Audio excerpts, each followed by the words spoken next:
Bonjour à tous, le titre de ma vidéo c'est la résurrection contre toute attente. Lorsque tout semblait perdu, lorsqu'on nous espérions même plus nous en sortir, je voudrais vous donner un passage où Paul parle de cela, pour ceux que ça concerne. 2 Corinthiens 1 au chapitre 8, nous avons été excessivement accablés au-delà de nos forces, de telle sorte que nous désespérions même de conserver la vie, et nous regardions comme certains notre arrêt de mort, afin de ne pas placer notre confiance en nous-mêmes, mais de la placer en Dieu qui ressuscite les morts. Pour le contexte, Paul, il est quelqu'un qui a été renouvelé des tas et des tas de fois par le Seigneur pour qu'il continue de servir Dieu dans son ministère. On voit dans la Bible combien Paul a souffert dans son ministère, mais combien Dieu a toujours été présent, il a toujours relevé, il a toujours renouvelé, restauré. Il y a un verset qui nous dit que l'adolescent même, il se fatigue, le jeune homme, mais celui qui se confie en Dieu, il renouvelle ses forces. On voit aussi lorsque David, il était en proie à l'abandon, lorsqu'il était poursuivi par Saül, combien il s'est mis dans la prière, il a été renouvelé avec puissance, parce qu'il s'était confié en Dieu. Jésus-Christ, si on croit qu'il est le chemin, la vérité, la vie, qu'il est la vie et la résurrection, comme il l'a dit à Marthe, à Marie, devant le sépulcre de Lazare, si on le croit véritablement, alors on pourra entendre Jésus nous dire « Mon enfant, je te ramène à la vie, parce que ce n'est pas encore le temps, il y a encore à faire. » Parce que Jésus, il est celui qui ouvre et que personne ne pourra fermer. Il est celui qui ferme et personne ne pourra ouvrir, selon Apocalypse.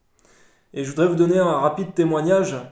J'avais plus de force, j'étais comme fatigué un jour. Et je disais, Seigneur, jusqu'à quand je pourrais suivre un rythme comme ça? J'en peux plus, Seigneur, j'ai plus de force. Je crois qu'il me faut une pause, des vacances. Et on a tous déjà été comme ça au moins une fois. C'est comme lancer dans une course à très grande vitesse, on se dit on va pas pouvoir tenir ce rythme, c'est pas possible, Seigneur, il faut que je m'arrête. Mais là, le Seigneur, il est celui contre toute attente qui te dit mon enfant, oh, prends courage.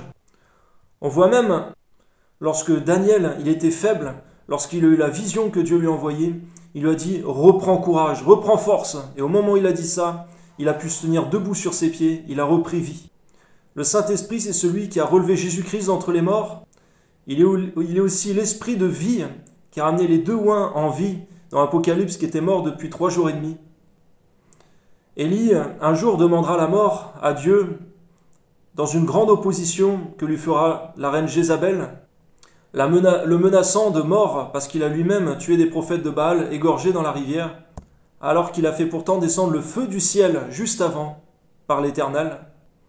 Et lorsque je disais, Seigneur, j'en peux plus, il me faut des vacances, il me faut un peu de repos. Et vous savez ce que le Seigneur m'a répondu? Ça ne veut pas dire que c'est exhaustif et que c'est toujours comme ça, car parfois le Seigneur m'a donné réellement du repos. Mais ce jour-là, il m'a dit, ce jour-là particulièrement, il m'a donné ce verset que je vous ai donné, celui de Paul. Et combien Paul, comme je l'ai dit tout à l'heure, était vraiment capable, il était à même de pouvoir témoigner de la grâce de Dieu, de la vie, de la résurrection que le Seigneur lui a donnée. Combien de fois il était presque mort, en état de grande faiblesse. Combien de fois il avait fait naufrage, combien de fois même, on voit aussi lorsqu'il était sur l'île Malte, lorsque le serpent, la vipère, s'est attaché à son bras, l'a mordu, et on sait que c'est venimeux, et à combien le Seigneur l'a épargné de toute mauvaise chose à ce niveau-là. Il est celui aussi qui a épargné Daniel dans la fosse aux lions, Méchach, Shadrach, Abednego dans la fournaise. Et la réponse que m'a fait le Seigneur ce jour-là, il m'a dit la puissance que je manifeste s'accomplit dans ta faiblesse. Il a dit parfois je te donne du repos, et c'est vrai, du repos physiquement, mais là, reçois la force, m'a dit le Seigneur, et j'ai senti quelque chose se passer dans mes entrailles, vous savez, comme un feu, quelque chose qui bout, et j'ai senti comme le Seigneur venir en moi, menacer la fatigue, menacer, chasser l'épuisement, comme quand il a chassé et menacé la tempête lorsqu'il était sur la barque avec ses disciples, et parfois on est dans un état de grand tremblement, d'inquiétude, de faiblesse, et on dit Seigneur, mais ne t'inquiètes-tu pas de ce qu'on va périr? Et le Seigneur, il se lève, il répond, il menace et il fait taire la tempête. Il chasse, il éteint l'épuisement. Dieu peut nous accorder le repos physique. On voit que malheureusement, Élie, Dieu lui a demandé, après ses 40 jours de marche, quand l'ange l'a renouvelé, par une nourriture vivifiante après qu'il ait dormi, on voit que Dieu lui a demandé de transmettre tout simplement ce qu'il a reçu de Dieu à Élisée. On voit que dans la vie, comme dans la parole, personne n'est irremplaçable. Ce qui compte, c'est aussi de transmettre, mais seulement, c'est pas toujours le temps du repos. Et lorsque Dieu décide que ce n'est pas encore le moment, eh bien ce n'est pas encore le moment. Contrairement à notre volonté, ce ne sommes pas nous qui sommes souverains et Dieu qui nous suit, qui nous obéit. Au contraire, c'est Dieu qui est souverain, c'est Dieu qui décide, on doit chercher sa volonté, pas la nôtre. On voit que Jésus, dans Gethsémanée, il a imploré non pas sa volonté, mais la volonté du Père, lorsque tout semblait au-delà de ses forces. On peut se dire, Jésus, à ce moment-là, ça faisait déjà un moment qu'il était angoissé, qu'il savait ce qu'il allait lui arriver. Et on peut se dire, à ce moment-là, peut-être, Dieu pourrait reporter à plus tard, lui laisser un peu le temps de se fortifier. Mais Dieu lui a donné la force, il a envoyé son ange, il l'a renouvelé, il l'a fortifié. Et il s'est tenu debout lorsqu'on est venu le chercher pour l'emmener à la croix. C'est à Gethsémanée qu'il a puisé toutes ses forces spirituelles, toute cette huile que Dieu nous demande comme les vierges sages. Et parfois, comme à Élie, parfois certains peuvent même demander la mort. Certains demandent un peu de repos, quelques vacances peut-être.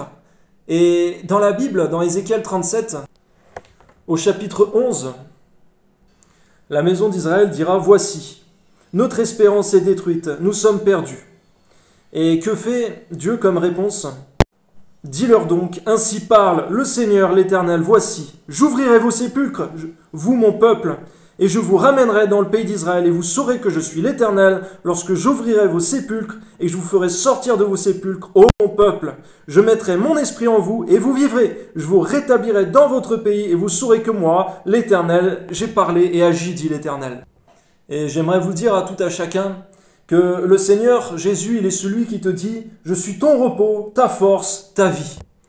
Maintenant, Seigneur, je vais te prier pour toutes les personnes, Seigneur mon Dieu, qui écoutent cette vidéo. Seigneur, peut-être qu'ils en ont marre, Seigneur mon Dieu, de tout ce qu'ils peuvent vivre, Seigneur. Peut-être qu'il ne vaut autour d'eux que des ténèbres, que de la souffrance, que du malheur, Seigneur mon Dieu, que des paroles blessantes, que des situations horribles. Peut-être, Seigneur mon Dieu, certains peuvent se sentir loin de toi, fatigués, désespérés, découragés, Seigneur mon Dieu. On voit combien même tes plus grands serviteurs dans la Bible, Seigneur, parfois ont eu des doutes, des découragements, Seigneur. Même Jean-Baptiste, dans la prison, il a pu douter dans une affliction profonde. Il est même écrit, Seigneur mon Dieu, dans ta parole, que, Seigneur mon Dieu, la souffrance nous dispose même à dire de mauvaises choses. On voit combien Job, Seigneur mon Dieu, a pu être amer dans ses paroles, Seigneur mon Dieu.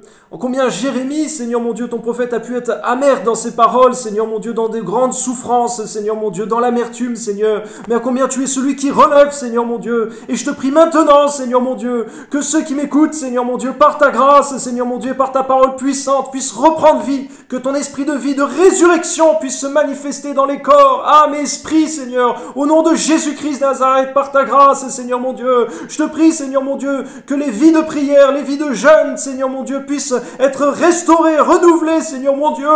Là où les personnes pouvaient se dire, il n'y a plus de force, il n'y a plus d'espoir, je ne peux plus, j'en peux plus. Seigneur mon Dieu, c'est à ce moment-là précis que tu interviens, Seigneur mon Dieu, lorsque l'homme a donné tout ce qu'il pouvait de ses propres forces, Seigneur mon Dieu, et qu'il crie à toi. C'est alors que tu le restaures, Seigneur mon Dieu, par ta grâce. Je te prie pour ceux, Seigneur mon Dieu, qui sont affaiblis dans la santé, que ton esprit de résurrection agisse, Seigneur mon Dieu, de résurrection physique au nom de Jésus par ta grâce, Seigneur, de résurrection spirituelle pour les personnes qui sont abattues, qui n'arrivent plus peut-être, Seigneur, à ouvrir ta parole, qui n'arrivent plus peut-être à prier, à jeûner, Seigneur mon Dieu. À combien, Seigneur, tu es celui qui renouvelle, Seigneur mon Dieu. Je te prie, Seigneur mon Dieu, au nom de Jésus, tu es celui qui renouvelle les os, les muscles, les tissus, la chair, la peau, Seigneur mon Dieu, je te prie que tu renouvelles, Seigneur mon Dieu, comme dans Ézéchiel 37, dans cette vallée d'ossements morts, Seigneur mon Dieu, desséchés. Tu as ramené à la vie, Seigneur mon Dieu, et c'est une armée fort nombreuse, Seigneur, lorsque ton esprit également est venu. Je te prie que ton esprit renouvelle, Seigneur mon Dieu,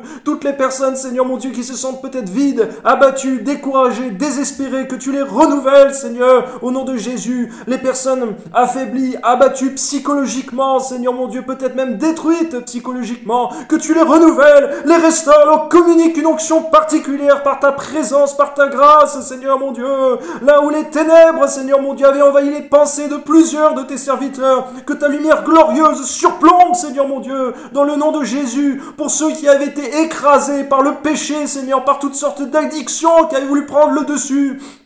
Seigneur, tu es celui qui rompt les liens, Seigneur, de la servitude par ta parole puissante, Seigneur mon Dieu. Que les liens soient rompus au nom de Jésus par ta grâce, Seigneur mon Dieu. Sois renouvelé dans ton service pour Dieu. Maintenant, au nom de Jésus, que le feu du Saint-Esprit te renouvelle. C'est lui qui t'a équipé au commencement lorsque tu as reçu l'Esprit Saint. Et maintenant, il te renouvelle également par son Esprit. Au nom de Jésus, que des quatre vents, l'Esprit de Dieu souffle en toi et te renouvelle. Maintenant, au nom de Jésus-Christ Nazareth. Alléluia. Oui, c'est vrai, nous croyons, Seigneur mon Dieu, qu'il n'y a pas besoin d'attendre, Seigneur, le jour de la résurrection pour que tu agisses aujourd'hui même, Seigneur mon Dieu, par la puissance de ton Esprit Saint, Seigneur mon Dieu, de vie et de résurrection, Seigneur mon Dieu, corps, âme, esprit, dans les personnes, Seigneur, qui sont tes enfants, tes serviteurs, les personnes également qui viennent à toi aujourd'hui. Que ton nom soit glorifié, à toi soit toute la gloire. C'est vrai, Seigneur, beaucoup de grands hommes sont morts, mais toi, Seigneur Jésus, ton tombeau est vide, tu es ressuscité, tu es à la droite du Père et tu as envoyé le Consolateur, l'Esprit Saint, nous baptisant du feu et du Saint-Esprit. Alléluia. Que ton nom soit béni, Seigneur mon Dieu. Au nom de Jésus, Amen. Que Dieu vous bénisse.